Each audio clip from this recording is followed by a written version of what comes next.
चलो स्टार्ट करें।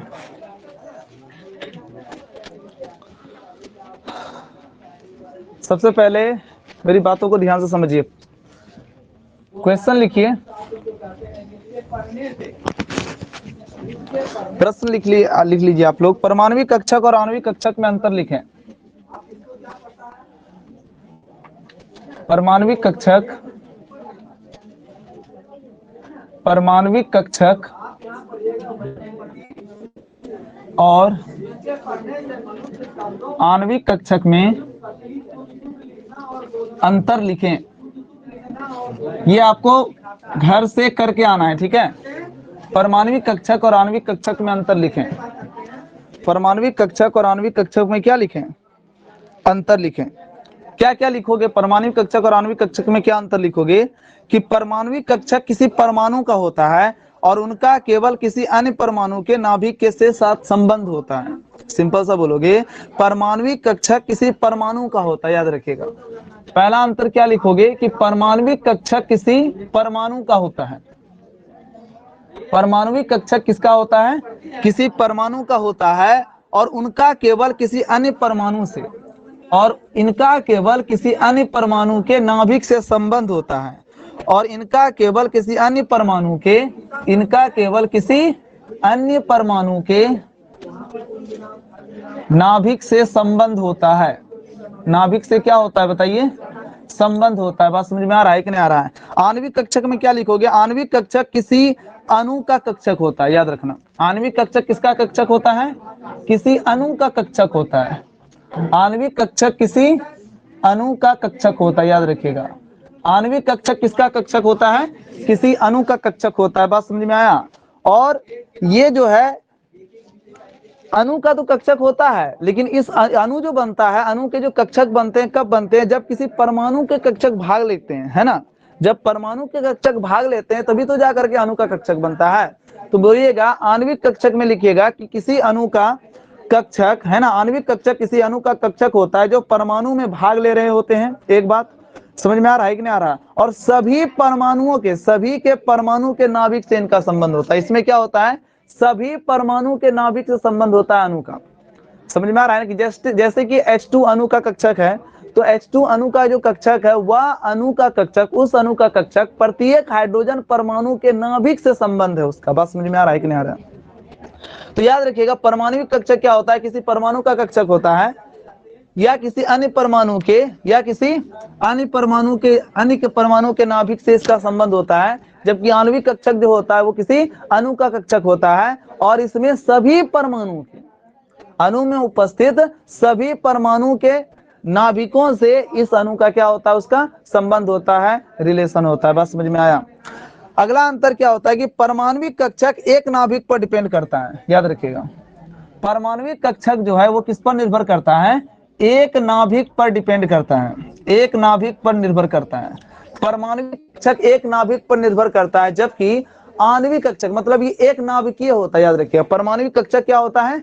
एक नाभिकीय होता है, जबकि आणविक कक्षक जो होता है ये बहुनाभिकीय होता है। याद रखिएगा, आणविक कक्षक क्या होता है? बहुनाभिकीय होता है।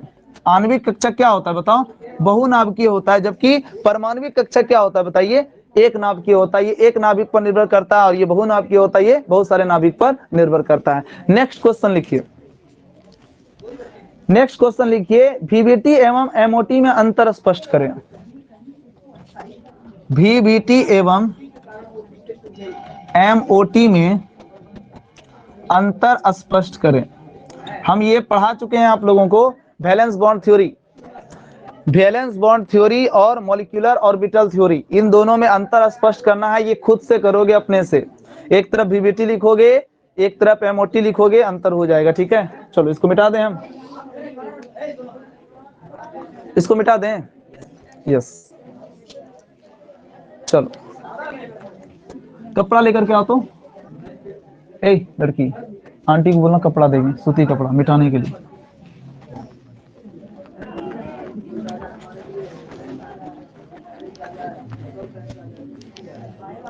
आज हम लोग पढ़ने वाले हैं, है ना, रेजोनेंस। क्या पढ़ने वाले हैं? रेजोनेंस पढ़ने वाले हैं। अनुनाद हिंदी में इसको कहते हैं। रेजोनेंस, अनुनाद। अनुनाद समझ में आ रहा है? क्या पढ़ने वाले हम लोग? रेजोनेंस पढ़ने वाले हैं, अनुनाद पढ़ने वाले। देखो ना कहीं होगी बाहर। रेजोनेंस मतलब होता है अनुनाद। देखिए हम लोग रेजोनेंस जो है ये ऑर्गेनिक केमिस्ट्री में इसको बहुत अच्छे से समझेंगे, याद रखिएगा। कहाँ समझेंगे? ऑर्गेनिक केमिस्ट्री में। ऑर्गेनिक केमिस्ट्री समझ रहे हो तुम लोग, कार्बनिक रसायन में। लेकिन इस केमिस्ट्री में हम क्या समझेंगे, आपका जो केमिकल बॉन्डिंग चैप्टर है इसमें बस रेजोनेंस का परिचय, अनुनाद का सिर्फ परिचय जानेंगे। परिचय किस बात का? तो परिचय इस बात का कि इसका परिभाषा क्या होता है, रेजोनेंस होता क्या है। समझ में आ रहा है कि नहीं आ रहा है? कुछ एग्जांपल्स समझेंगे, बस इतना सही आज का क्लास है, ठीक है। तो रेजोनेंस किसे कहते हैं, अनुनाद किसे कहते हैं, इनको समझोगे, ठीक है। तो सबसे पहली बात समझ लो, पहले छोटी सी लाइन, उसके बाद हम आपको लिखा देंगे कि जब किसी अणु, अणु समझते हो ना, मॉलिक्यूल्स कहते हैं, ध्यान दीजिएगा। जब किसी अणु की संपूर्ण गुणों की व्याख्या, जब किसी अणु की, जब किसी अणु की संपूर्ण गुणों की व्याख्या, जब किसी अणु की संपूर्ण गुणों की व्याख्या केवल एक संरचना सूत्र से संभव हो। हमने क्या कहा बताओ? जब किसी अणु की संपूर्ण गुणों की व्याख्या केवल एक संरचना सूत्र से संभव हो, केवल एक संरचना सूत्र से क्या हो? संभव हो, याद रखिएगा। जब किसी अणु की संपूर्ण गुणों की व्याख्या केवल एक संरचना सूत्र से संभव हो, है ना, दो या दो से अधिक संरचना सूत्र का जिसमें प्रयोग, मतलब क्या? देखिए, जब किसी अणु की संपूर्ण गुणों की व्याख्या केवल एक संरचना सूत्र से संभव ना हो, संभव ना हो, बल्कि दो या दो से अधिक, बल्कि दो या दो से अधिक संरचना सूत्र उसके हो सकते हैं, उसको हम रेजोनेंस कहते हैं, अनुनाद कहते हैं। बस समझ में आया? हम फिर से कह रहे हैं, जब किसी अणु की संपूर्ण गुणों की व्याख्या केवल एक संरचना सूत्र से संभव ना हो, जब किसी अणु की संपूर्ण गुणों की व्याख्या केवल एक संरचना सूत्र से संभव ना हो, बल्कि दो या दो से अधिक संरचना सूत्र का उसमें प्रयोग किया जाता है। समझ में आ रहा है कि नहीं आ रहा है? तो इस घटना को, तब इस घटना को हम क्या कहते हैं? रेजोनेंस कहते हैं। फिर से ध्यान दो, जब किसी अणु के संपूर्ण गुणों की व्याख्या केवल एक संरचना सूत्र से संभव ना हो, बल्कि दो या दो से अधिक संरचना सूत्र का इसमें प्रयोग किया जाता हो, है ना, दो या दो से अधिक, बल्कि इसमें दो या दो से अधिक संरचना सूत्र का, अधिक संरचना सूत्र का इसमें प्रयोग किया जाता है ना। जबकि इसमें दो या दो से अधिक संरचना सूत्र का इसमें क्या किया जाता है बताइए? प्रयोग किया जाता है। तब इस घटना को अनुनाद कहते हैं, रेजोनेंस कहते हैं। याद हो गया? चलो आगे बढ़ते हैं। मतलब क्या है कि एक ही यौगिक के दो या दो से अधिक संरचना सूत्र होंगे। समझ में आ रहा? मतलब ऐसा नहीं होगा कि दो अलग अलग कंपाउंड होंगे, दो अलग अलग यौगिक होंगे, ऐसा नहीं, बल्कि क्या होगा? एक ही यौगिक के दो या दो से अधिक संरचना सूत्र होंगे। बात समझ में आ रहा है कि नहीं आ रहा है? परंतु परमाणुओं की जो स्थिति होती है वो निश्चित होती है। परमाणु की स्थिति निश्चित होगा, ऐसा नहीं कि कोई परमाणु उठ करके कहीं चला जाएगा, नहीं, परमाणु की स्थिति निश्चित होगी। तो चेंजेस किस में आएगा, परिवर्तन किस में आएगा? सिर्फ इलेक्ट्रॉन की स्थिति में परिवर्तन आएगा। मतलब इलेक्ट्रॉन की स्थिति में परिवर्तन होने से जब कोई नई संरचना बनती है, तब इस घटना को रेजोनेंस कहते हैं। परमाणु जहां है वहीं रहेगा, परमाणु के स्थानांतरण से जब नई संरचना बनेगी तब उसको हम समायवता कहते हैं, आइसोमेरिज्म कहते हैं, याद रखिएगा। लेकिन इलेक्ट्रॉन के स्थानांतरण से, इलेक्ट्रॉन के स्थानांतरण से जब संरचना बनती है तब इस घटना को हम क्या कहते हैं? रेजोनेंस कहते हैं, अनुनाद कहते हैं। बात समझ में आया? तो कंडीशन क्या है कि परमाणु की स्थिति वही रहेगी और इलेक्ट्रॉन जो है, इलेक्ट्रॉन बंद जो है, इलेक्ट्रॉन बॉन्ड जो है वह इधर उधर स्थानांतरित होगा, जिसके कारण से एक नई संरचना सूत्र का क्या होगा? निर्माण होगा। बात समझ में आया? परमाणु की संरचना वही रहेगी, सिर्फ क्या होगा? जो बॉन्डिंग इलेक्ट्रॉन है, बॉन्डिंग इलेक्ट्रॉन समझते हो ना, बॉन्ड बनाने से जो इलेक्ट्रॉन बॉन्ड बना रहे होते हैं उसको हम बॉन्डिंग इलेक्ट्रॉन कहते हैं। और बॉन्डिंग इलेक्ट्रॉन के स्थानांतरण से जब एक नई संरचना बनती है तब इसको हम क्या कहते हैं? तब इस घटना को हम रेजोनेंस कहते हैं। बस समझ में आया? चलो लिखा देते हैं, एक छोटा सा लाइन लिख लो। लिखो, किसी यौगिक की संपूर्ण गुणों की व्याख्या, किसी यौगिक की संपूर्ण गुणों की व्याख्या जब एक संरचना सूत्र से संभव ना हो। किसी यौगिक की संपूर्ण गुणों की व्याख्या जब एक संरचना सूत्र से संभव ना हो।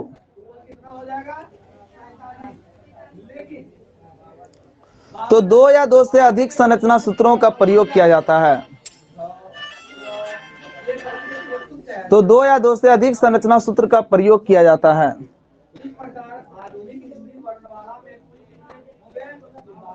इस घटना को अनुनाद कहते हैं। इस घटना को अनुनाद कहते हैं।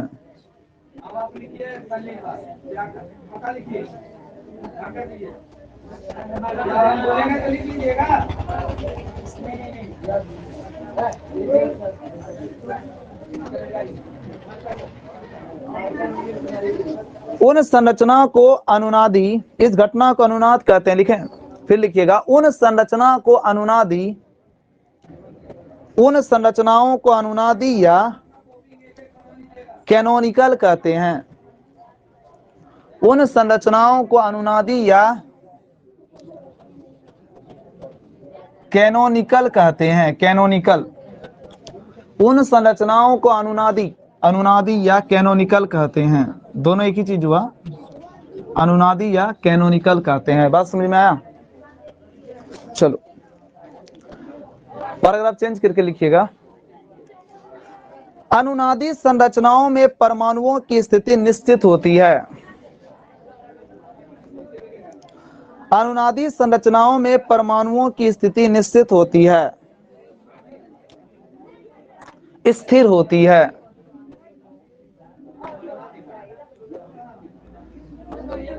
स्थिर होती है, लिखें।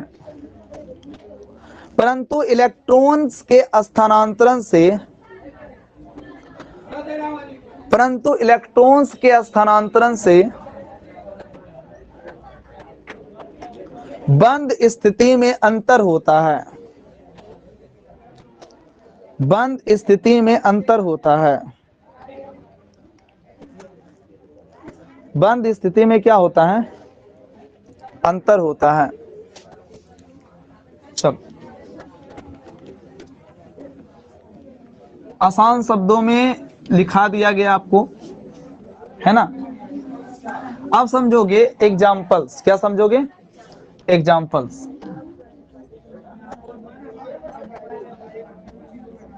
जैसे कि आप लोग बेंजीन का नाम सुने होंगे। बेंजीन में क्या होता है देखिएगा, बेंजीन किसको कहते हैं?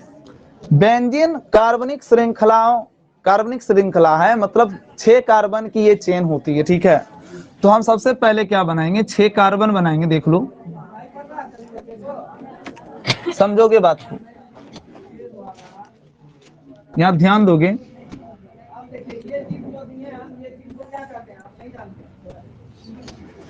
छह कार्बन है, ये सभी सिंगल बॉन्ड से जुड़े हुए हैं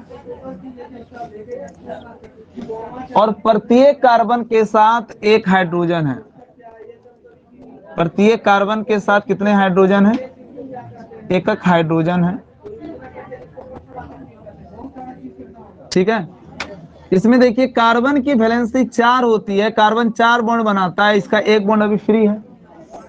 इस कार्बन का भी एक इलेक्ट्रॉन फ्री है, इस कार्बन का भी एक इलेक्ट्रॉन फ्री है, इस कार्बन का भी एक, मतलब प्रत्येक कार्बन का एक एक इलेक्ट्रॉन क्या है यहाँ पर? फ्री है। बात समझे कि नहीं समझे? प्रत्येक कार्बन की एक एक इलेक्ट्रॉन फ्री है। फ्री इलेक्ट्रॉन आपस में क्या करते हैं? बॉन्ड बनाते हैं। तो ये दोनों फ्री इलेक्ट्रॉन आपस में मिल गए, बॉन्ड हो गया। अब ये भी फ्री इलेक्ट्रॉन है, ये भी फ्री इलेक्ट्रॉन है, ये दोनों आपस में मिल गए, ये भी बॉन्ड बना दिए। और ये दोनों फ्री इलेक्ट्रॉन मिल गए, आपस में बॉन्ड बना दिए। तो ये आपका बेंजीन का संरचना सूत्र है, ठीक है। इसको आप ऐसे भी कहीं देखने को मिल जाता है ना। ये लिखिए, या फिर, है ना,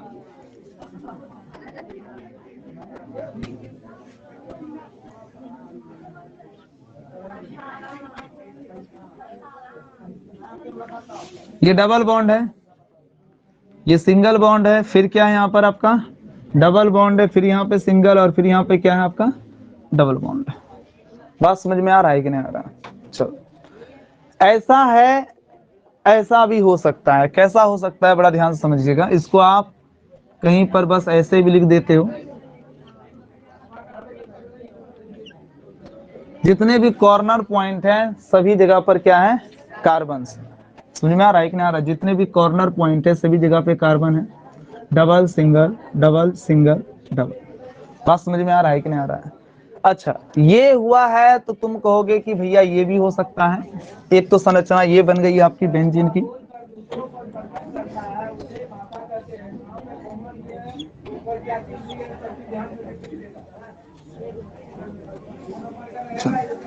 ये संरचना है।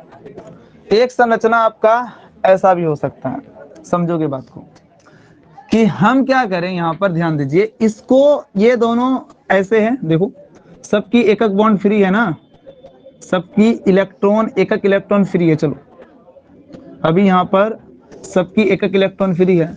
हम ये दोनों को ना जोड़ करके हम तो इसको भी जोड़ सकते थे। यस, हम इसको जोड़ सकते हैं, इसको हम इससे जोड़ सकते हैं, और इससे हम इसको जोड़ सकते हैं। क्या एक चांस तो ये भी बन रही है आपकी? क्या कोई उंगली उठा देगा ना कि आप इन दोनों को ही क्यों जोड़े थे, हम तो ऐसे भी जोड़ सकते हैं। बिल्कुल जोड़ सकते हो जी, जोड़ो, क्या दिक्कत है। तब इस कंडीशन में क्या हो जा रहा है, आप देखो यहाँ पर, इस कंडीशन में यहाँ पर डबल बॉन्ड हो रहा है, फिर क्या हो रहा है बताओ, यहाँ पे डबल बॉन्ड हो रहा है, और फिर यहाँ पर क्या हो रहा है, यहाँ पे डबल बॉन्ड हो रहा है।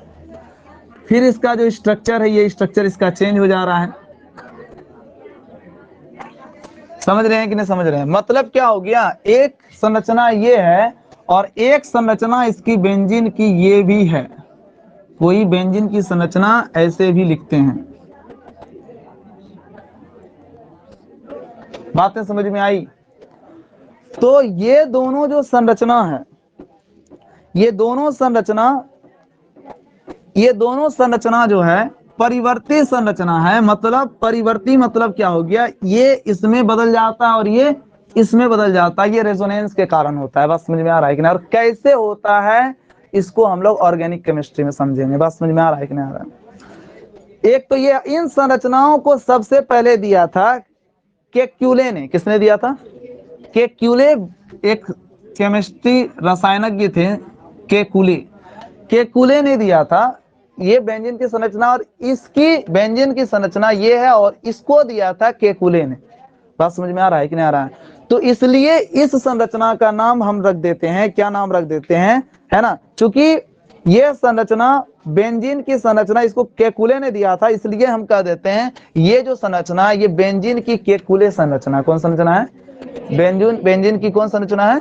केकुले संरचना। बात समझ में आ रहा है कि नहीं आ रहा है? अच्छा, एक थे डेवर। क्या नाम था? एक डेवर नामक वैज्ञानिक था। उन्होंने क्या कहा कि चलो भाई, ऐसे हो सकता है, आप तो ऐसे जोड़ दिए वैसे जोड़ दिए, इसको हम एक तरीका और अपना सकते हैं। क्या अपना सकते हैं? बड़ा ध्यान से समझिएगा आप लोग। ये कार्बन है,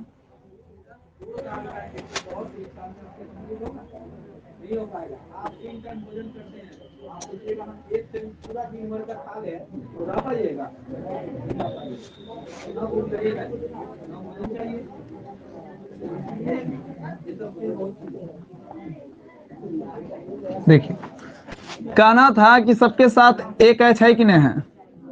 सभी कार्बन के साथ सब एक एच है कि नहीं है? सभी कार्बन के साथ एक एच है, सभी कार्बन के साथ एच है, ये जान लो। तो कहना था कि चलो भाई, हम क्या करते हैं, इन दोनों के इलेक्ट्रॉन फ्री हैं तो इसको हम ऐसे जोड़ देते हैं, इसको हम यहां से जोड़ देते हैं, और इसको हम यहां से जोड़ देते हैं। हम ऐसे भी कर सकते हैं। फ्री इलेक्ट्रॉन है ना, देखो सबके कार्बन, सभी कार्बन के एक एक इलेक्ट्रॉन फ्री है। मेरी मर्जी जो करें हम। कहा जी, मेरी मर्जी जो करें हम। समझ में आ रहा है कि नहीं आ रहा है? तो डेवर का कहना था इसको ऐसे जोड़ देंगे, इसको यहां जोड़ देंगे, इसको यहां जोड़ देंगे। चलो, और हम क्या कर सकते हैं देख लीजिए, इसको ऐसे जोड़ सकते हैं, इसको ऐसे जोड़ सकते हैं, इसको ऐसे जोड़ सकते हैं, परंतु इसे क्या कर दिया गया, रिजेक्ट कर दिया गया। बात समझ में आ रहा है कि नहीं आ रहा है? इसको क्या कर दिया गया, रिजेक्ट। क्योंकि देखिए साइंस में सब कुछ पॉसिबल नहीं है, जो कुदरत कराती है वही होता है। समझ में आ रहा है कि नहीं आ रहा है? तो इसको रिजेक्ट कर दिया क्योंकि इस कंडीशन में रेजोनेंस नहीं होता, अनुनाद नहीं होता। बात समझ में आया? क्या कुछ प्रॉब्लम है क्या? पूरा ब्लैक। चलो ठीक है, आगे बढ़े हम लोग। तो अब देखिए ये बेंजीन की केकुले संरचना है। आगे बढ़ते हैं हम लोग।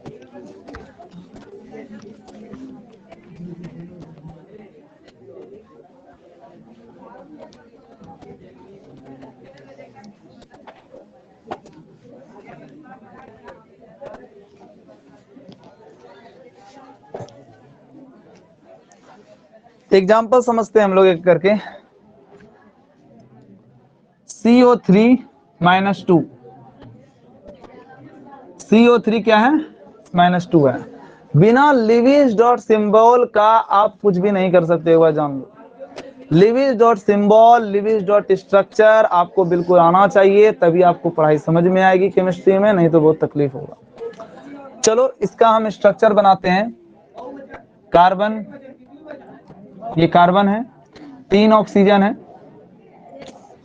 1 2 3 ऑक्सीजन।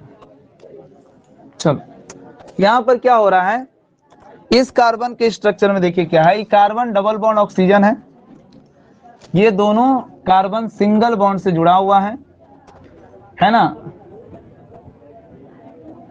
इसमें एक माइनस चार्ज है,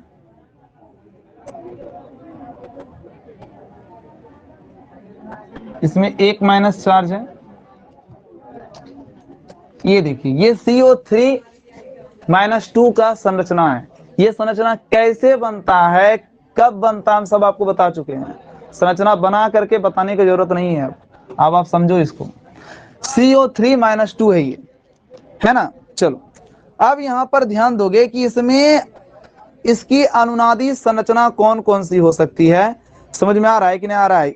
ये संरचना क्या हो सकता है, किस तरह से चेंज होता है, इसको समझेंगे। देखिए सबसे पहले समझो कि एक तो ये हो सकता है कि इन दोनों ऑक्सीजन पर है, इन दोनों ऑक्सीजन पर माइनस हो सकता है। तुम बोलोगे भैया इस पर भी माइनस हो सकता है, कोई दिक्कत नहीं है ना। मतलब ये दोनों कार्बन डबल बॉन्ड से जुड़ा हुआ है, तो ये दोनों भी, ये कार्बन ये ऑक्सीजन डबल बॉन्ड से जुड़ा हुआ है, तो ये कार्बन ऑक्सीजन भी डबल बॉन्ड से जुड़ सकता है, या फिर ये दोनों डबल बॉन्ड से जुड़ सकता है। जरूरी नहीं कि यही दोनों डबल बॉन्ड से जुड़ेगा, बात सही है। मतलब इसकी संरचना ऐसी हो सकती है। कैसी हो सकती है देख लो, एक संरचना इसकी ये हो सकती है। ये डबल बॉन्ड O हो गया, ये सिंगल बॉन्ड O हो गया, यहाँ पर एक माइनस चार्ज है क्योंकि ये एक इलेक्ट्रॉन को ग्रहण किया हुआ है।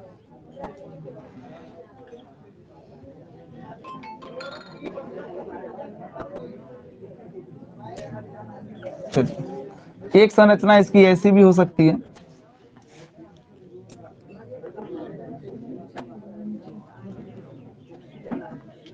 ये डबल बॉन्ड ऑक्सीजन जुड़ सकता है क्या? ये दोनों सिंगल हो सकते हैं। इस पर चार्ज माइनस आ सकता है,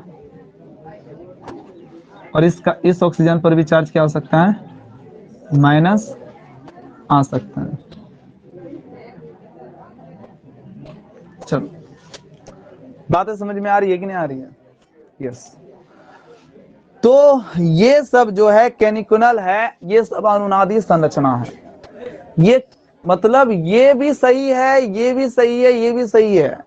समझ में आ रहा है ना? एक ही यौगिक है और उसकी 3-3 संरचना हो रही है।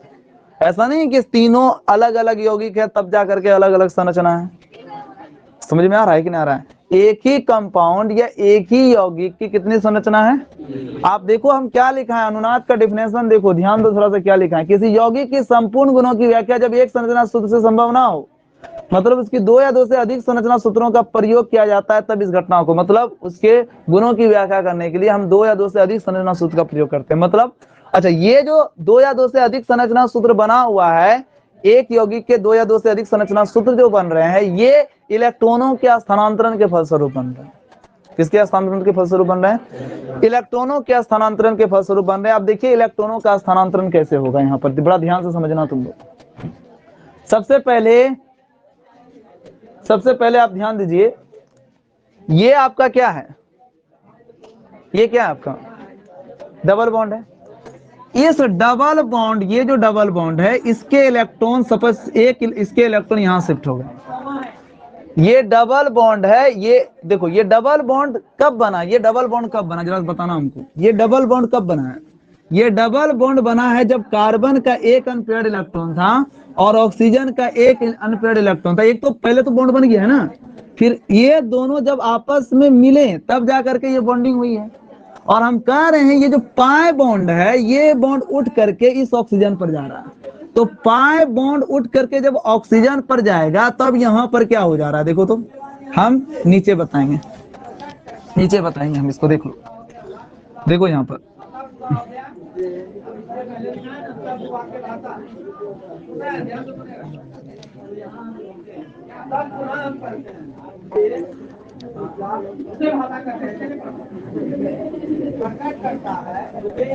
देखो ये बॉन्ड जो है, ये बॉन्ड जो है उठ करके पाई बॉन्ड इस ऑक्सीजन पर आ रहा है, ठीक है। तो पाई बॉन्ड जब उठ करके इस ऑक्सीजन पर आ रहा है तो यहां पर क्या हो जाएगा, यहां पर इलेक्ट्रॉन पेयर आ जाएगा, क्योंकि ये बॉन्ड उठ करके जा रहा है ना। तो ये बॉन्ड जा रहा है मतलब कार्बन का भी इलेक्ट्रॉन और इसका भी इलेक्ट्रॉन, इलेक्ट्रॉन क्या बोले थे हम, बॉन्ड इलेक्ट्रॉनों के स्थानांतरण से जब नई संरचना बनती है तब इस घटना को रेजोनेंस कहते हैं। आपको हम बता दिए, समझ में आ रहा है ना। तो बॉन्ड इलेक्ट्रॉन मतलब क्या, जो इलेक्ट्रॉन बॉन्ड बना रही है ना वो क्या हो जा रहा है, स्थानांतरण, उस इलेक्ट्रॉनों का स्थानांतरण हो रहा है। बस समझ में आ रहा है कि नहीं आ रहा है? तो यहाँ पर जो इलेक्ट्रॉन का स्थानांतरण हुआ तो क्या हुआ, कार्बन का भी तो इलेक्ट्रॉन ऑक्सीजन ले लिया, कार्बन का भी ना इलेक्ट्रॉन ऑक्सीजन ले लिया जी, बोलिए लिया कि नहीं लिया।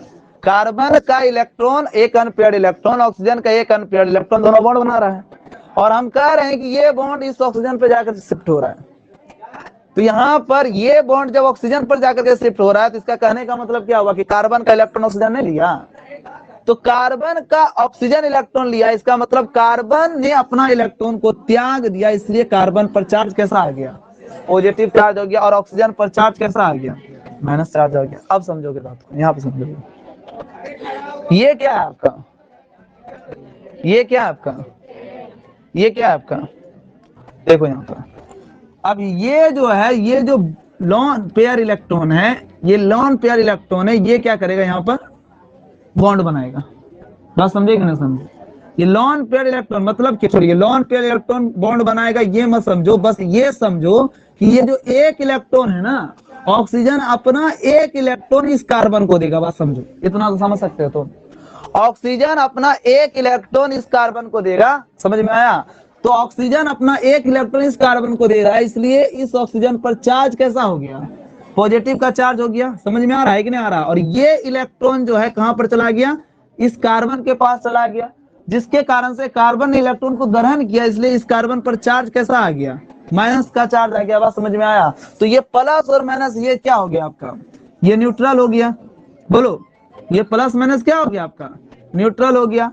ये भी प्लस माइनस आपका क्या हो गया, उदासीन हो गया, न्यूट्रल हो गया। और ये अनपेयर्ड इलेक्ट्रॉन, ये अनपेयर्ड इलेक्ट्रॉन क्या कर दिया, आपस में बॉन्ड बना दिया। देखो यहाँ पर डबल बॉन्ड हो गया, ये वाली सिचुएशन हो गई। बोलो समझ में आ रहा है कि नहीं आ रहा है? समझ में आ रहा है? बोलोगे भैया ऐसा क्यों होता है, इसका कारण क्या है? तो इसके पीछे बहुत कारण है, एक दो कारण है। समझ में आ रहा है कि नहीं आ रहा है? इसमें पढ़ोगे तुम लोग मेजोमेरिक इफेक्ट, है ना, रेजोनेंट इफेक्ट, कुछ इफेक्ट्स होते हैं जिनको हमें पढ़ना होता है। समझ में आया? तो उस इफेक्ट को जब हम पढ़ेंगे तब समझ में आ जाएगा कि ऐसा क्यों होता है। तो वो आपको ऑर्गेनिक केमिस्ट्री में हम बताएंगे, जब आपको हेलो अल्केन और हेलो एथेन पढ़ाएंगे तब जाकर के हम बताएंगे। समझ में आया कि नहीं आया? तो बस ये समझो कि ऐसा हुआ इसमें, ठीक है। अब यहाँ पर क्या हो रहा है, देखो यहाँ पर क्या हो रहा है, यहाँ पर देखो, यहाँ पे अब डबल बॉन्ड आ गया है। अब समझो, ये डबल बॉन्ड बन गया ना, ये वाला सिचुएशन बन गया। और इसमें क्या हो सकता है, देखो अब मान लीजिए ये जो डबल बॉन्ड है, ये डबल बॉन्ड कहां पर शिफ्ट हो जाएगा बताओ, ये डबल बॉन्ड है। चलो सबसे पहले देख लो यहाँ पर, चलो अब देखो ये से ये बन गया ना, एक संरचना ये बन गई है।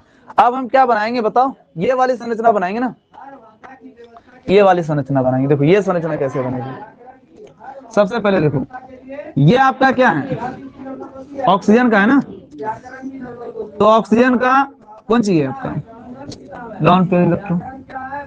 बस समझ में आ रहा है कि नहीं? ये जो ये यहाँ से यहाँ तक जो पहुंचे इसमें समझने में कोई दिक्कत है? अगर ये स्टेप आपका क्लियर है तो आगे स्टेप क्लियर होगा, अगर ये स्टेप क्लियर नहीं है तो फिर आपको दिक्कत होगा। पहले बोल रही हूँ, अगर पूछना है तो पूछ लो, है ना।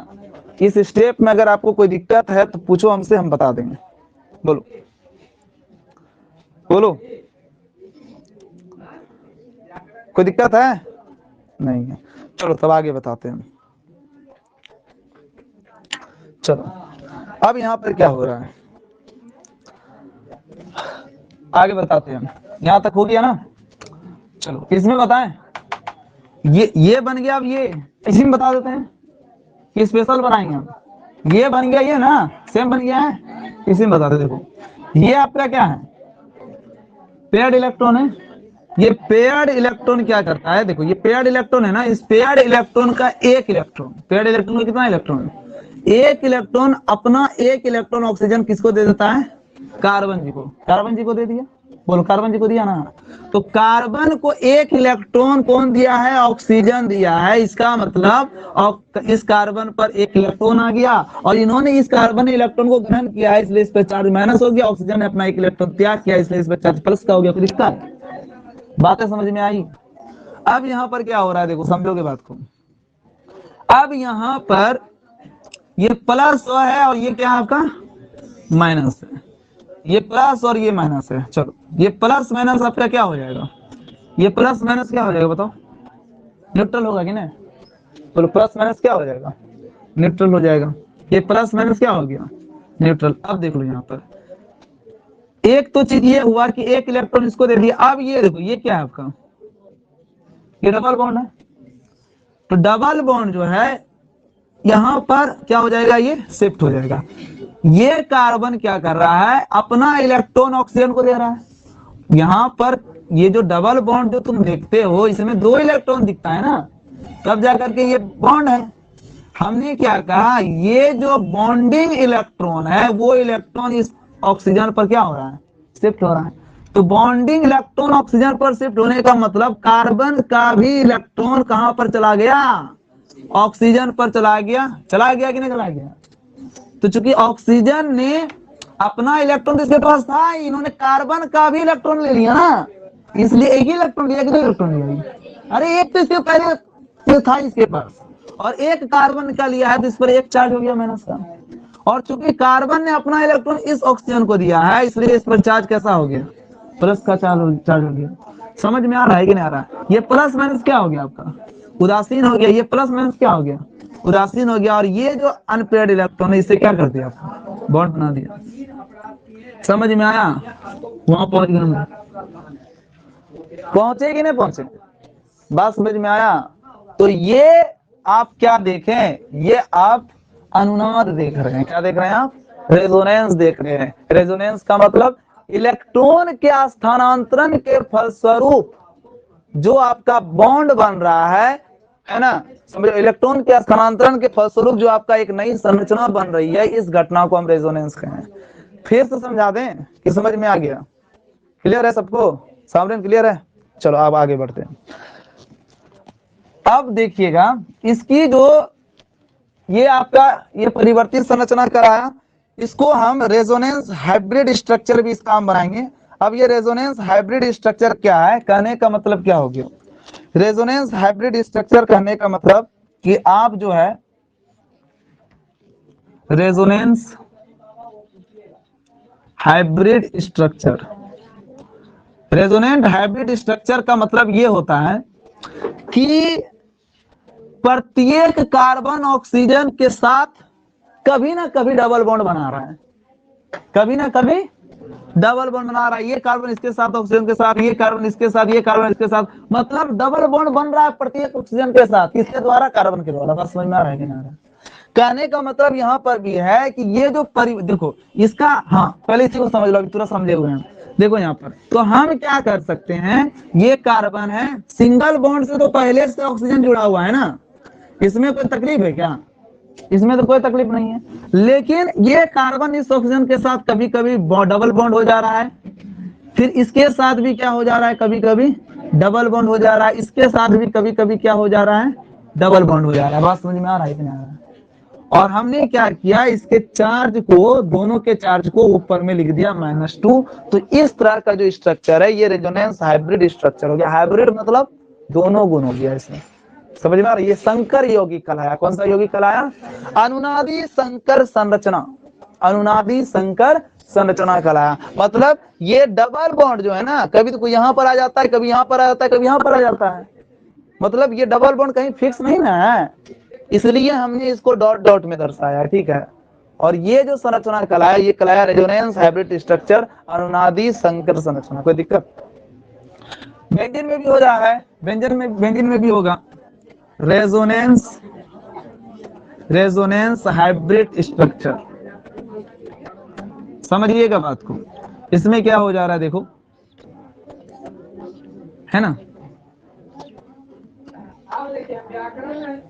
देखो है ना। इसमें भी हम क्या लिख सकते हैं, ऐसे लिख सकते हैं डॉट डॉट में। क्योंकि देखो कहीं पर भी डबल बॉन्ड हो जा रहा है, कहीं पर सिंगल बॉन्ड हो जा रहा है, कहीं फिक्स है क्या नहीं, यहाँ पर भी चेंज हो रही है ना। कोई इतना नहीं लिख करके इसको जो है ना शॉर्ट में लिख देता है, उतना कौन करेगा यार। सबसे अच्छा कर दो शॉर्ट में। इसमें टाइम लगा, देखो इसमें टाइम लगेगा, इसमें टाइम लगेगा, क्योंकि डॉट डॉट में सीधा क्या करो, ऐसे कर दो, कोई टाइम नहीं लगा। समझ में आया? इसलिए बेंजीन की जो संरचना होती है ऐसी होती है। बात समझ में आया? बेंजीन की संरचना होने का कारण क्या है, इस तरह से क्यों बेंजीन की स्ट्रक्चर बनाते हो, क्योंकि इसमें रेजोनेंस होता है, अनुनाद होता है। बात समझ में आया? चलो ठीक है, ये उतारो आप। एक और एग्जाम्पल देखेंगे, घबराने की बात नहीं है।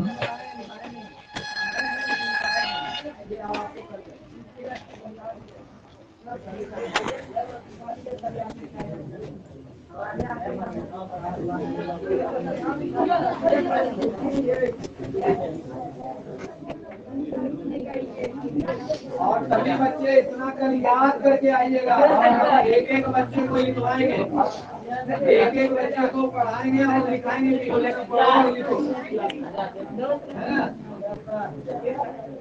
और जब तक सभी बच्चे इतना लिखाए हैं नहीं लिखाइएगा, आगे नहीं बताएंगे, वही तक रखेंगे, बताएंगे। इसलिए एक एक बच्चा को याद करके सुनाना है और लिख के नहीं लिखाना है। आपसे सुन रहा है ना, बाबा नहीं करेगा। और वो बच्चे क्या करेगा, कल होमवर्क लिखाएगा।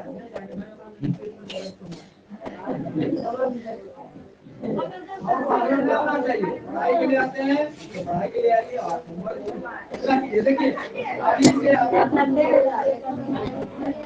छुट्टी है कि छुट्टी एक दिन में नहीं है, कोई फर्क नहीं, हर किसी चीज में छुट्टी नहीं है।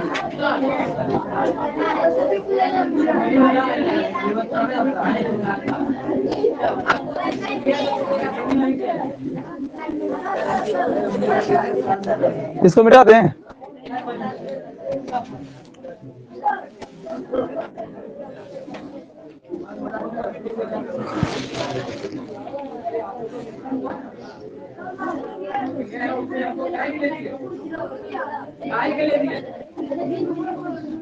क्या करेंगे तो तुमको क्यों वो जरूरत है, क्या करेंगे हम सबका है, हमको ध्यान में हम क्या करेंगे, सबको लेना बाद में। बेंजीन में कितना कॉर्नर होता है, कॉर्नर भी देखा करो यार। 6 कार्बन की 6 कॉर्नर होंगे, 1 2 3 4 5 6। आपका 6 कॉर्नर कहाँ बन रहा है, गजब करते हो। ऐसे फिगर बनता है क्या इसका, ये हो गया, ये ऐसे मार देते हो सीधा, 6 है ये। बेंजीन का सही स्ट्रक्चर बनाओ, ठीक है। बात समझ में आई कि नहीं आई, जल्दी कीजिए।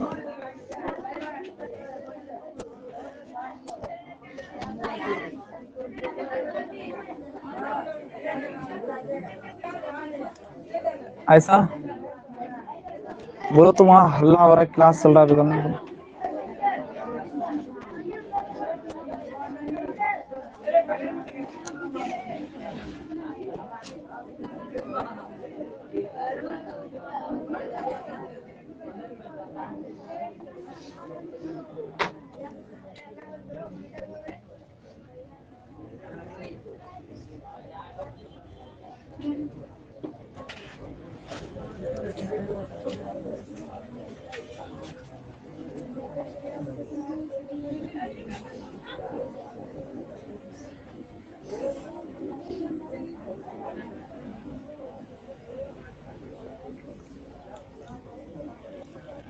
अपने से करो, देख करके, कोई दिक्कत नहीं है।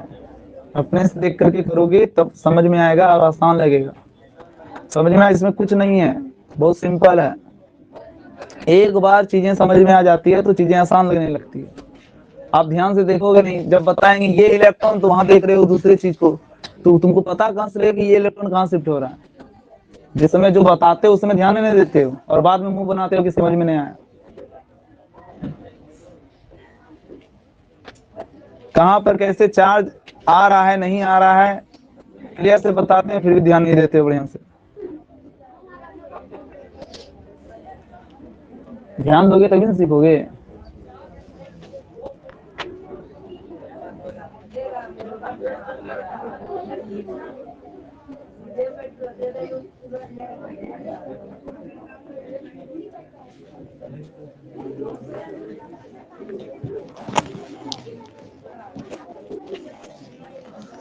देखो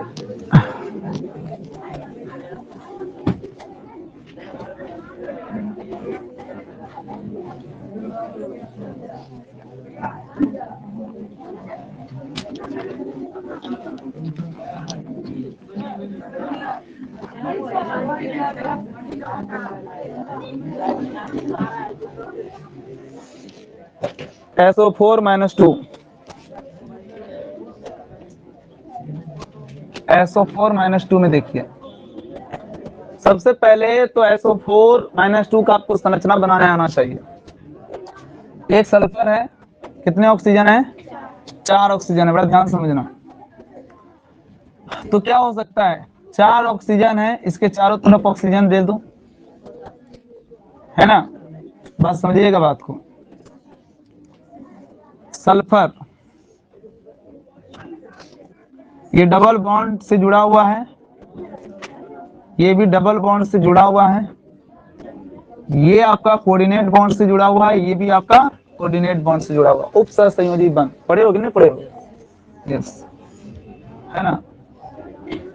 और -2 है, तो कोई भी एक कार्बन पर, कोई भी एक ऑक्सीजन पर -2 होगा।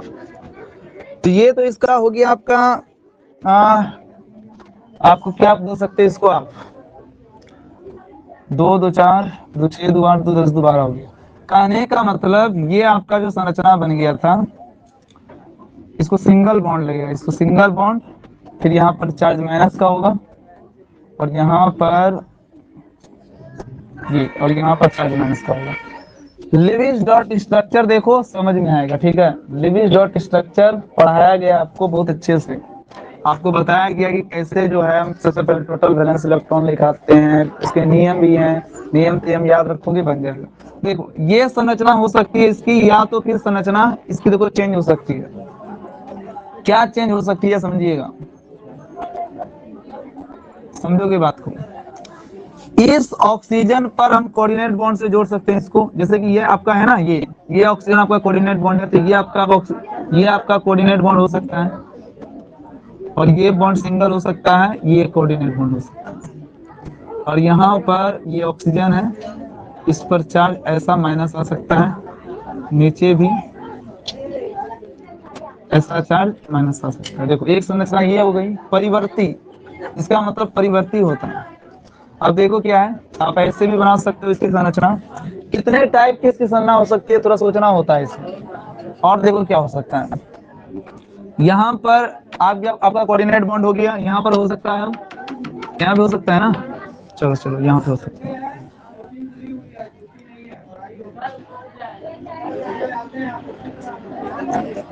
चलो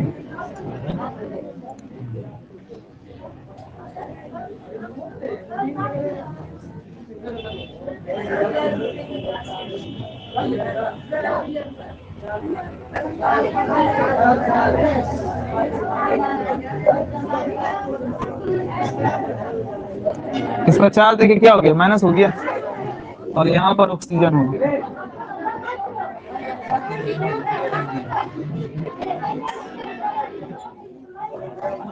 कोऑर्डिनेट बॉन्ड, ये कोऑर्डिनेट बॉन्ड है आपका। देखो एक स्ट्रक्चर इसका ये हो सकता है, और सोचो क्या हो सकता है, और कहीं पे कोऑर्डिनेट ऊपर तो हो गया है ना कोऑर्डिनेट बॉन्ड। क्या यहाँ पे क्या दे सकते हैं, इस साइड कोऑर्डिनेट बॉन्ड दिए तो है। 3 संरचना हो तो गई इसकी, 4 हो सकती है। चलो ऊपर, अच्छा लेफ्ट और ऊपर। चलो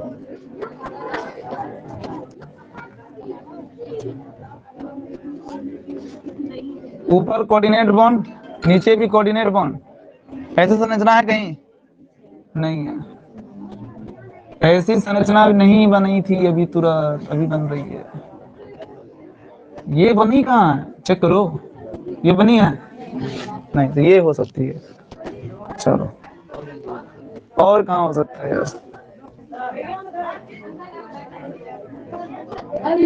अब बनेगा ही नहीं। क्या ऊपर क्या देगी तुम, ऊपर है तो कोऑर्डिनेट कौन सी, लेफ्ट साइड।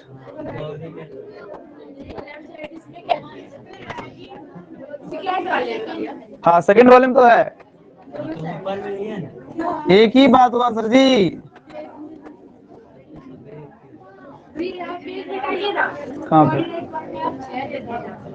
कहाँ पे दीदी,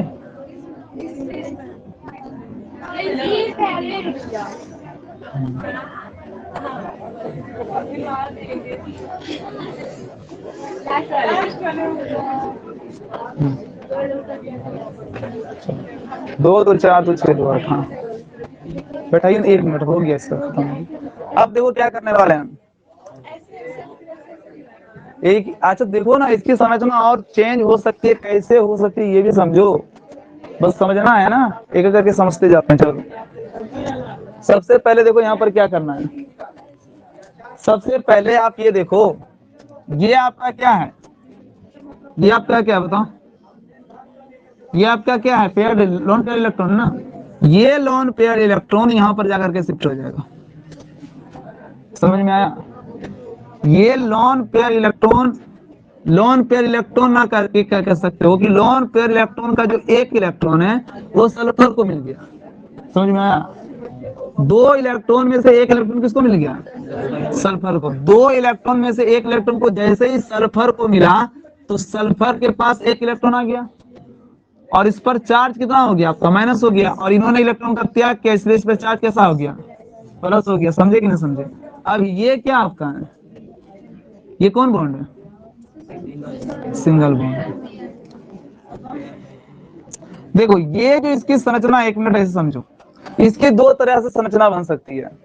पहली संरचना क्या है कि आपका ये कोऑर्डिनेट बॉन्ड से जुड़ सकता है, एक संरचना ये है इसका, और एक संरचना अगर हम सहसंयोजी बंध से जोड़ें, सहसंयोजी बंध से जोड़ेंगे, जैसे देखो सल्फर है, ये है सल्फर, समझ में आ रहा है कि नहीं आ रहा? सल्फर में क्या हो सकता है कि देखो ये आपका डबल बॉन्ड ऑक्सीजन जुड़ सकता है, क्योंकि ऑक्सीजन को 2 इलेक्ट्रॉन की जरूरत होती है, ये ऑक्सीजन को भी 2 इलेक्ट्रॉन की जरूरत होती है, इसको ये भी जुड़ गया। यहाँ पर ऑक्सीजन है आपका, समझ में आ रहा है कि नहीं आ रहा है? इस ऑक्सीजन को कितना इलेक्ट्रॉन की जरूरत है बताओ, इसको भी 2 इलेक्ट्रॉन की जरूरत है ना, इसको भी 2 इलेक्ट्रॉन की जरूरत है, 2 अनपेयर्ड इलेक्ट्रॉन इसमें, तो ये एक बॉन्ड बना दिया और ये एक बॉन्ड बना दिया। आप जब टोटल वैलेंस इलेक्ट्रॉन निकालोगे तो आपको पता चलेगा कि कितने टोटल इसमें इलेक्ट्रॉन यूज होने वाले, ठीक है, समझ में आया? तो यहाँ पर क्या हो जाता है कि 1 इलेक्ट्रॉन किसकी इसमें आवश्यकता है, देखो इस ऑक्सीजन को 1 इलेक्ट्रॉन की आवश्यकता है ना, और इस ऑक्सीजन को भी कितने इलेक्ट्रॉन की आवश्यकता है, तो ये एक ऑक्सीजन किसी से 1 इलेक्ट्रॉन क्या कर लिया, ग्रहण कर लिया और पेयर्ड हो गया। क्योंकि ये ऑक्सीजन ने 1 इलेक्ट्रॉन को ग्रहण किया है, इसलिए इस पर चार्ज कैसा हो गया, माइनस। ये ऑक्सीजन भी 1 इलेक्ट्रॉन किसी से ग्रहण कर लेगा और इस पर चार्ज कैसा हो जाएगा, माइनस। ये इसका कौन सा बॉन्ड है, ये सहसंयोजी बॉन्ड है। यहाँ पर ये भी 2 सल्फर 2 ऑक्सीजन के साथ कोऑर्डिनेट बॉन्ड और एक बॉन्ड बनाता है, ये भी संरचना सही है इसकी, ठीक है। और एक संरचना ये है, ये भी सही है, इसमें क्या है कि सल्फर जो ऑक्सीजन के साथ डबल बॉन्ड बनाया हुआ है 2 ऑक्सीजन के साथ, और एक सिंगल बॉन्ड बनाया हुआ है, इस पर चार्ज कितना है, माइनस है। समझ में आ रहा है कि नहीं आ रहा है? चलो इसमें हम रेजोनेंस देखेंगे, इसमें रेजोनेंस देखेंगे। क्या इस समझ में आ रहा है आपको? ये समझना आपको समझ में आ रही है? आपको बोलेंगे SO4 - 2 का टोटल वैलेंसी इलेक्ट्रॉन निकालने के लिए आप निकालोगे, फिर ये बन जाएगा। अभी उतना टाइम नहीं है, हम उतना बताएंगे नहीं। अब सिंपल समझो आप, सिंपल समझा दिए कि इस ऑक्सीजन को 1 इलेक्ट्रॉन की जरूरत थी, 1 इलेक्ट्रॉन ये लिया, इस पर चार्ज माइनस हुआ, ये भी 1 इलेक्ट्रॉन लिया, इस पर चार्ज माइनस हो गया। ठीक है, अब रेजोनेंस समझो क्या है। यहाँ पर देखो क्या है, ये ऑक्सीजन क्या करेगा, ये ऑक्सीजन क्या करेगा, अपना 1 इलेक्ट्रॉन किसको दे दिया, सल्फर को दे दिया। ठीक है, समझना बात को। तो ये इस सल्फर के पास 1 इलेक्ट्रॉन आ गया, और ये ऑक्सीजन के पास क्या बताइए, 1 इलेक्ट्रॉन है। तो ये ऑक्सीजन ने इसको इलेक्ट्रॉन दिया है, इसलिए इस पर चार्ज पॉजिटिव आएगा ना, और इस सल्फर ने इलेक्ट्रॉन ग्रहण किया, इसलिए इस पर चार्ज कैसा हो जाएगा, माइनस। ये अनपेयर्ड इलेक्ट्रॉन, ये भी अनपेयर्ड इलेक्ट्रॉन, दोनों आपस में बॉन्ड बनाया कि नहीं बनाया, और ये प्लस माइनस न्यूट्रल हुआ कि नहीं हुआ? बोलो, समझ में आया इतनी सी बात? यस, समझो बात को। अब यहाँ पर क्या होने वाला है, देखो अब यहाँ पर क्या होने वाला है, ये जो आपका बॉन्डिंग, ये दोनों बॉन्ड पेयर इलेक्ट्रॉन है ना, ये आपका बॉन्ड पेयर इलेक्ट्रॉन है, ये बॉन्ड जो है इस ऑक्सीजन पर जाकर के शिफ्ट हो जाएगा। अभी यहाँ पर 2 ही इलेक्ट्रॉन है इस तरह से ना, इस ऑक्सीजन पर 2 ही पेयर इलेक्ट्रॉन है। अब ये जो बॉन्ड पेयर इलेक्ट्रॉन है, ये जाकर के ऑक्सीजन पर शिफ्ट हुआ, बोल रहे यस। तो ये जो बॉन्ड पेयर इलेक्ट्रॉन है, मतलब यहाँ पर ऑक्सीजन का भी इलेक्ट्रॉन है, यहाँ पर सल्फर का भी इलेक्ट्रॉन है, और दोनों आपस में सिंगल बॉन्ड से जुड़ा हुआ है, और ये बॉन्ड पेयर इलेक्ट्रॉन जाकर के यहाँ पर शिफ्ट हो गया। समझ में आ रहा है कि नहीं आ रहा है? तो ये जो आपका बॉन्ड पेयर इलेक्ट्रॉन जाकर के यहाँ पर शिफ्ट हुआ, तो क्या हो गया, इस सल्फर पर चार्ज कैसा हो गया, सल्फर अपना इलेक्ट्रॉन ऑक्सीजन को दे दिया है, इसलिए इस पर चार्ज पॉजिटिव का आ गया, ऑक्सीजन इलेक्ट्रॉन ग्रहण किया है सल्फर का, इसलिए चार्ज नेगेटिव का आ गया। समझ में आया? और ये प्लस माइनस क्या हो गया, आपका न्यूट्रल हो गया। बात समझ में आ रहा है कि नहीं आ रहा है? सुन रहे हो? समझ में आ रहा है? यस। अब यहाँ पर भी वही सेम कहानी है। ये ऑक्सीजन क्या करेगा, अपना 1 इलेक्ट्रॉन जो है, अपना 1 इलेक्ट्रॉन सल्फर को दे देगा, सल्फर के पास 1 इलेक्ट्रॉन आ गया, जिस इस ऑक्सीजन पर चार्ज कैसा आ गया, पॉजिटिव आ गया। बात समझ में आ रहा है कि नहीं आ रहा है? सुन रहे हो कि नहीं सुन रहे हो? समझ में आ रहा है? यस। अब क्या होगा, देखो ये जो आपका बॉन्ड पेयर इलेक्ट्रॉन है, ये बॉन्ड पेयर इलेक्ट्रॉन कहाँ चला गया, इस ऑक्सीजन पे चला गया। तो बॉन्ड पेयर इलेक्ट्रॉन ऑक्सीजन पर गया, तो सल्फर का भी इलेक्ट्रॉन लेकर के ऑक्सीजन चला गया है, क्योंकि ये दोनों, यहाँ पर सल्फर का इलेक्ट्रॉन, यहाँ पर ऑक्सीजन का इलेक्ट्रॉन, तब तो सिंगल बॉन्ड से जुड़ा हुआ है, और ये पूरे उठ करके यहाँ पर चला गया, मतलब सल्फर का भी इलेक्ट्रॉन इस ऑक्सीजन पे चला गया। इसलिए इस सल्फर पर जो चार्ज है वो कैसा हो गया, बताओ, सल्फर अपना इलेक्ट्रॉन दिया है, और ये ग्रहण किया तो माइनस था, और ये त्यागा तो प्लस हो गया, और ये इस पर चार्ज कैसा हो गया, आपका माइनस हो गया। बात समझ में आ रहा है कि नहीं आ रहा है? अब क्या होगा बताओ, ये आपका क्या आ गया, आपका अनपेयर्ड इलेक्ट्रॉन है ना, बोलो, ये अनपेयर्ड इलेक्ट्रॉन है, ये अनपेयर्ड इलेक्ट्रॉन है, और ये पूरे यहाँ पर शिफ्ट हुआ है। यस, ये पूरे शिफ्ट हुआ है यहाँ पर।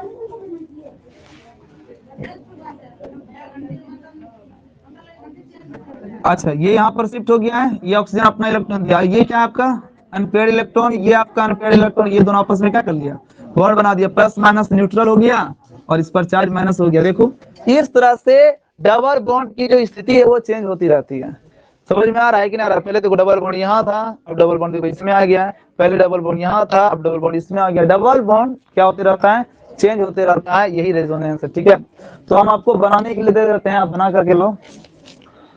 अच्छा, इसको आप देखो, सल्फर पर, इस सल्फर पर हाइब्रिडाइजेशन कैसा दिख रहा है आपको, sp3 दिख रहा है, मतलब टेट्राहाइड्रल स्ट्रक्चर है ये। सम से तो मिलके समझना है ना। देखो कैसे, 1 sigma, 2 sigma, 3 sigma, 4 sigma, 4 sigma है तो sp3 है, इसलिए यहाँ पर समझना। 1 मिनट, ये सल्फर हो गया, वो सल्फर हो गया कि नहीं हो गया, ये ऑक्सीजन है, ये ऑक्सीजन है, ये ऑक्सीजन है, ये ऑक्सीजन है, और इस पर टोटल चार्ज कितना हो गया आपका, -2। अब ये परिवर्ती है, इसलिए कि हर ऑक्सीजन के साथ कभी ना कभी डबल बॉन्ड बनेगा, इसलिए इसका जो आपका ये बन गया, कौन सी, रेजोनेंस हाइब्रिड स्ट्रक्चर। ठीक है, ये रेजोनेंस हाइब्रिड स्ट्रक्चर बन गया। बात समझ में आया?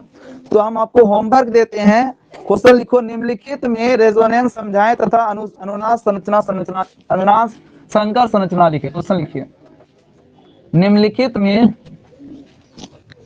रेजोनेंस समझाएं, निम्नलिखित में रेजोनेंस समझाएं तथा अनुनाद संकर संरचना लिखें।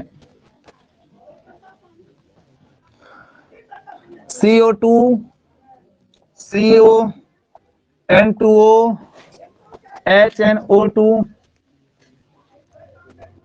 HNO3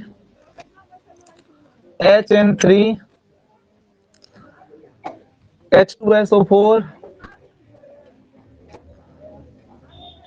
SO2 SO3 NO3 minus SO4 -2। ठीक है, इन सब का तुमको बना के लाना है। ठीक है, देखो यहाँ पर समझो, जितने भी एसिड है, जैसे HN3 है, HN3 का तुम नहीं बना सकोगे। जितने भी एसिड है उससे हाइड्रोजन तुमको निकालना पड़ेगा।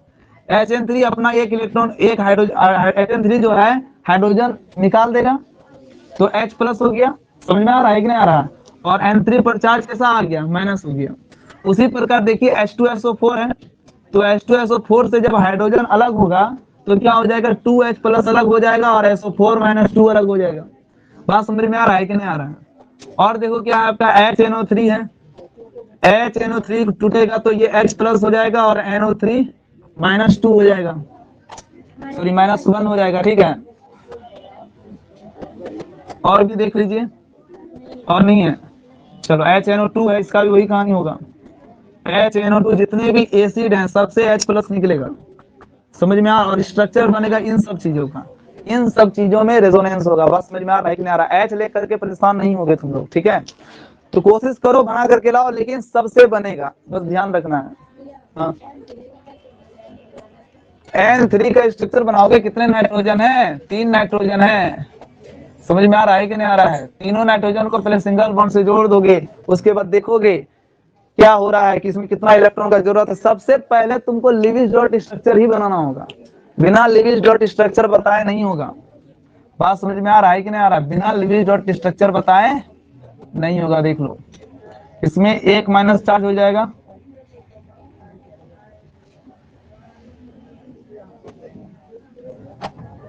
इसका पहले तुम लिविस डॉट स्ट्रक्चर बनाओगे ना, तुमको पता चल जाएगा इसमें कितना इलेक्ट्रॉन शिफ्ट होना चाहिए और कितना इलेक्ट्रॉन शिफ्ट नहीं होना चाहिए। ठीक है, ये पता चल जाएगा। ठीक है,